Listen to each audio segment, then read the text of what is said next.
नमस्कार दोस्तों, स्वागत है आपका आपके अपनी YouTube channel global math GK GS tricks में।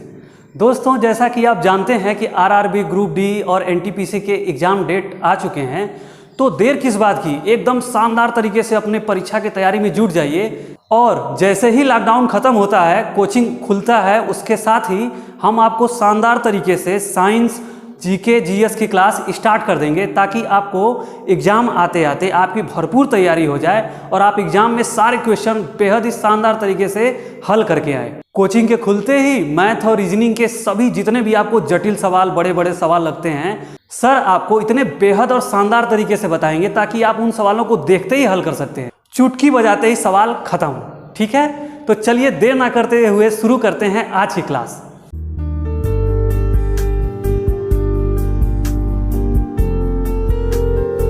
तो दोस्तों, अंत तक बने रहिए हमारे साथ। आपको आज बेहद ही महत्वपूर्ण टॉपिक, जिसमें हम लोग खाड़ी, चैनल तथा भारत की समुद्री सीमाएं कहां से कहां तक हैं, इन सभी चीज़ों को अच्छे और शानदार तरीके से पढ़ाएंगे ताकि आपको कभी भी दिक्कत नहीं होगा। तो पूरी वीडियो देखते रहिए। सबसे पहले हम लोग शुरू करते हैं खाड़ी से। खाड़ी क्या है? खाड़ी अर्थात दोस्तों तीन तरफ से स्थल से घिरा हुआ समुद्री क्षेत्र, यानी कि कोई भी समुद्र का भाग है, अगर वो तीन तरफ से समुद्र से घिरा हुआ है तो उसको खाड़ी कहते हैं। जैसे कि बंगाल की खाड़ी तीन तरफ से समुद्र से घिरी हुई है, इधर के साइड में भारत है, इधर के साइड में म्यांमार और इधर के साइड में भारत के जो पूर्वोत्तर राज्य हैं वो, तो तीन तरफ से जो स्थल से घिरा हुआ क्षेत्र है उसको खाड़ी कहते हैं। अगर बड़ी खाड़ी आती है तो उसको बे नाम से जानते हैं। बे यानी बड़ी खाड़ी को बे कहते हैं, जैसे कि bay of Bengal, bay of Bengal यानी बड़ी खाड़ी। और अगर छोटी खाड़ी की बात आती है तो उसे कहते हैं गल्फ, जैसे कि gulf of Kutch, gulf of Khambhat. सबसे पहले हम समझते हैं बंगाल की खाड़ी। बंगाल की खाड़ी कहाँ स्थित है? तो भारत के पूर्वी साइड में आप आएंगे तो बंगाल की खाड़ी स्थित है, यानी कि पूर्वोत्तर राज्यों के दक्षिण साइड में और भारत के पूर्व में स्थित है बंगाल की खाड़ी। और अगर हम बात करें कच्छ की खाड़ी की, तो गुजरात राज्य के पश्चिम में आएंगे आपको तो कच्छ की खाड़ी यहाँ बना है ना, यह है कच्छ की खाड़ी स्थित है। कच्छ की खाड़ी के ऊपर जो स्थित ये जिला है यह है कच्छ। कच्छ जिला आता है गुजरात राज्य के अंतर्गत। तो गुजरात राज्य के अंतर्गत कच्छ जिले में पड़ता है, कच्छ जिले के पास पड़ता है कच्छ की खाड़ी। गुजरात राज्य के दक्षिण में आने पर आप देखते हैं कि यहाँ स्थित है खंभात की खाड़ी। खंभात की खाड़ी में भारत की प्रमुख चार नदियाँ नर्मदा, ताप्ती, माही और साबरमती नदियाँ जब हम पढ़ाएंगे तो इन सभी नदियों का बाकायदे हम लोग जिक्र करेंगे वहाँ पे। फिलहाल यहाँ समझ लीजिए कि भारत के जो पश्चिम क्षेत्र की चार नदियाँ हैं, नर्मदा, ताप्ती, साबरमती तथा माही नदियाँ, वो अपना जो मुहाना है वो खंभात की खाड़ी बनाती है। ठीक है, आगे हम लोग पढ़ते हैं मन्नार की खाड़ी। मन्नार की खाड़ी कहाँ स्थित है? भारत तथा श्रीलंका के बीच, भारत तथा श्रीलंका के बीच तमिलनाडु के जब दक्षिण में आप आएंगे तो आपको मन्नार की खाड़ी मिल जाएगी। ठीक है, पंबन द्वीप जो है वो मन्नार की खाड़ी में स्थित है। पंबन द्वीप क्यों प्रसिद्ध है? रामेश्वरम, भारत का जो प्रमुख तीर्थ स्थल है रामेश्वरम, वो पंबन द्वीप पर ही स्थित है। ये पंबन द्वीप दिख रहा है ना, इस साइड में अगर आप आएंगे सबसे शुरुआत में तो यहाँ पे स्थित है रामेश्वरम। रामेश्वरम शुरुआत में स्थित है पंबन द्वीप के, और अंत में जाएंगे आप तो यहाँ स्थित है धनुषकोडी। धनुषकोडी एक जगह है भारत में पंबन द्वीप पर, यहीं से स्थिर होता है राम सेतु। राम सेतु को वर्तमान में आदम का पुल या एडम्स ब्रिज भी कहते हैं। राम सेतु धनुषकोडी से शुरू होकर श्रीलंका के कलाई मन्नार द्वीप तक होके जाता है, यानी कि आज भी राम सेतु स्थित है।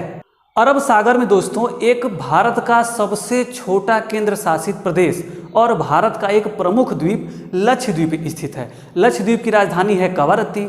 और अगर बात की जाए, हमने लिख रखा है लक्षद्वीप की राजधानी है कवारत्ती, और अगर बात की जाए कि लक्षद्वीप का सबसे बड़ा द्वीप कौन सा है, तो लक्षद्वीप के सबसे बड़े द्वीप का नाम है एंड्रोथ। लक्षद्वीप का सबसे बड़ा द्वीप है एंड्रोथ।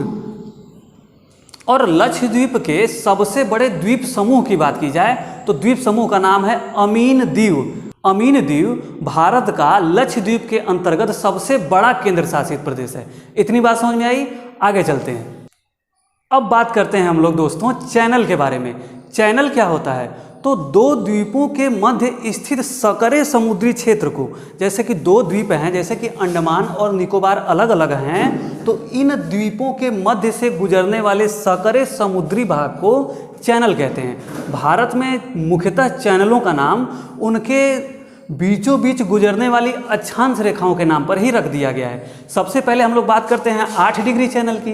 तो 8 डिग्री चैनल किसके किसके बीच के होके जाता है? तो सबसे नीचे देख रहे हैं यहाँ एक अलग देश स्थित है, मालदीव, और मालदीव के जस्ट ऊपर स्थित है मिनिकॉय। तो मिनिकॉय जो है वो लक्षद्वीप का ही एक कस्बा है। तो अगर बात की जाए 8 डिग्री चैनल की, तो 8 डिग्री चैनल किसके किसके बीच होके जाती है?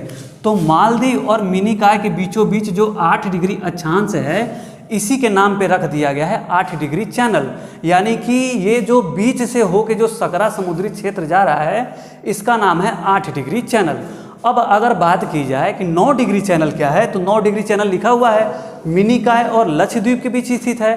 तो मिनिकॉय दिख रहा है आपको यहाँ पे स्थित है, और लक्षद्वीप, तो मिनिकॉय और लक्षद्वीप के बीचों बीच स्थित जो चैनल है, इसको कहते हैं 9 डिग्री चैनल। यानी यहाँ से 9 डिग्री अक्षांश रेखा होकर जा रही होगी। 9 डिग्री अक्षांश के ही नाम पे इस चैनल का नाम रख दिया गया है 9 डिग्री चैनल। और बात करते हैं 10 डिग्री चैनल की, तो 10 डिग्री चैनल आप जानते ही हैं अंडमान और निकोबार के बीचों बीच स्थित है। लेकिन अगर बात की जाए कि अंडमान में भी किसके और निकोबार में भी किसके बीच स्थित है, तो अंडमान का सबसे दक्षिणी भाग है लिटिल अंडमान, और निकोबार का सबसे उत्तरी भाग है कार निकोबार।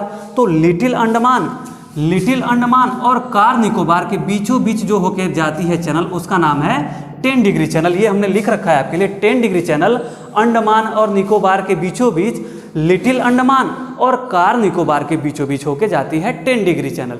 अब बात करते हैं कोको चैनल की। कोको चैनल कहाँ से होके जाता है? तो अंडमान निकोबार द्वीप समूह का जो सबसे उत्तरी द्वीप है, उसका नाम है लैंडफॉल द्वीप।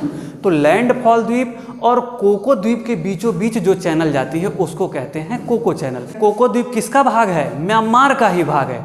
इतनी बात समझ में आई? आगे हम लोग बात करते हैं भारत की समुद्री सीमाओं के बारे में। ठीक है, देखते रहिए। दोस्तों, किसी भी देश का अधिकार उसके स्थल पर ही नहीं होता है, अपितु उसके पास स्थित समुद्री क्षेत्र में भी उस देश का अधिकार होता है। सन 1982 से पहले किसी भी देश का अधिकार निश्चित नहीं था कि कहाँ तक उस देश का अधिकार है। लेकिन उसके बाद जब विभिन्न देशों में अधिकारों को लेकर, समुद्री अधिकारों को लेकर लड़ाइयाँ होने लगी, तो यूनाइटेड नेशन द्वारा एक अधिनियम पारित किया गया जिसको नाम दिया गया UNCLOS 1982, यानी कि United Nation Convention law of sea. इसके अंतर्गत प्रत्येक देश को 3 समुद्री सीमाएं निर्धारित की गई। 3 प्रकार का समुद्री क्षेत्र निर्धारित किया गया, जिसमें कि सबसे पहला समुद्री क्षेत्र जो बनाया गया, उसका नाम है प्रादेशिक समुद्री सीमा। प्रादेशिक समुद्री सीमा से तात्पर्य ये है कि अगर ये भारत का अंतिम स्थल है, यानी अगर भारत का ये तट है, तो अक्सर आप जानते होंगे कि भारत के तट कटे छटे होते हैं। जब आप गूगल मैप खोलेंगे, खोल के एकदम नज़दीक से देखेंगे, तो देखेंगे भारत का जो तट होता है वो ऐसे ऐसे कटा होता है। तो जब कटा होता है तो एक मानक रेखा की आवश्यकता पड़ती है, ताकि हम वहाँ से एक निश्चित 12 मील या 24 मील की दूरी ले सके। तो जो ये कटा हुआ क्षेत्र है, इसके बाहरी क्षेत्र को मिलाने वाली एक समानांतर रेखा खींचते हैं।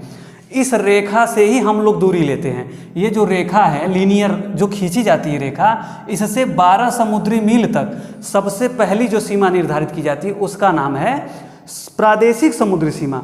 इस रेखा के अंदर जो जल आता है, इस रेखा के अंतर्गत जो भी समुद्री जल स्थित है, उसको आंतरिक जल कहते हैं। इस रेखा के बाद जो सीमा प्रारंभ होती है, उसमें सबसे पहली सीमा है प्रादेशिक समुद्री सीमा।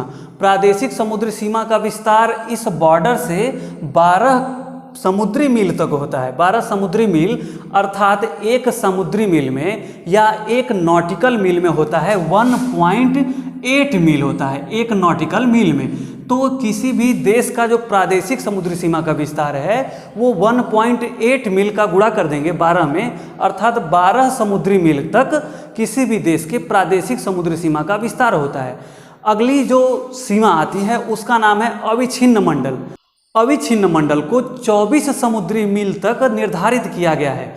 अविच्छिन्न मंडल के अंतर्गत आप केवल 3 तरह के कार्य कर सकते हैं, जिसमें सबसे पहला कार्य है सीमा शुल्क। अर्थात अगर कोई जहाज आपके अविच्छिन्न मंडल के क्षेत्र से होकर जा रही है, तो आप उससे सीमा शुल्क वसूली कर सकते हैं। जो दूसरा अधिकार आता है इसके अंतर्गत वो है साफ सफाई, अर्थात इस क्षेत्र के अंतर्गत 24 समुद्री मील के अंतर्गत जो भी समुद्री क्षेत्र आपके पास आता है उसमें आप साफ सफाई खुद करेंगे, आपको साफ सफाई का पूरा अधिकार दिया जाता है।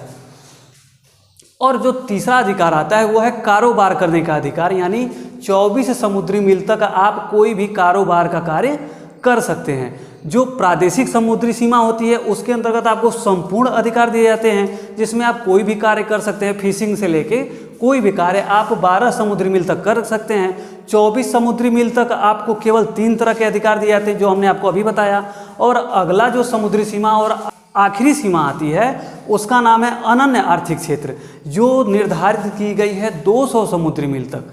तो 200 समुद्री मील तक जो अनन्य आर्थिक क्षेत्र है उसके अंतर्गत भी केवल 3 तरह के अधिकार दिए जाते हैं, जिसमें सबसे पहला अधिकार है नया द्वीप निर्माण, अर्थात यदि आपके देश में या हमारे किसी भी देश में जनसंख्या बहुत ज़्यादा हो जाती है या कोई दूसरा कार्य हो तो नया द्वीप का निर्माण आप 200 समुद्री मील के अंतर्गत कर सकते हैं। जो दूसरा इसके अंतर्गत क्षेत्र आता है वो है वैज्ञानिक परीक्षण, अर्थात अनन्य आर्थिक क्षेत्र के अंतर्गत यानी 200 समुद्री मील तक आप कोई भी वैज्ञानिक क्रियाकलाप कर सकते हैं। और जो तीसरा कार्य आता है वो है प्राकृतिक संसाधनों का दोहन, यानी आप जानते हैं कि विभिन्न जो प्राकृतिक संसाधन हैं तेल वगैरह वो अक्सर समुद्रों में ही पाए जाते हैं। तो आपको 200 समुद्री मील तक तेल का या कच्चे तेल का दोहन करने का अधिकार इस अनन्य आर्थिक क्षेत्र के अंतर्गत 200 समुद्री मील तक मिलता है। इतनी बात समझ में आई? तो आज की क्लास यहीं समाप्त करते हैं, मिलते हैं आपसे कल की वीडियो में। तब तक के लिए good bye and take care.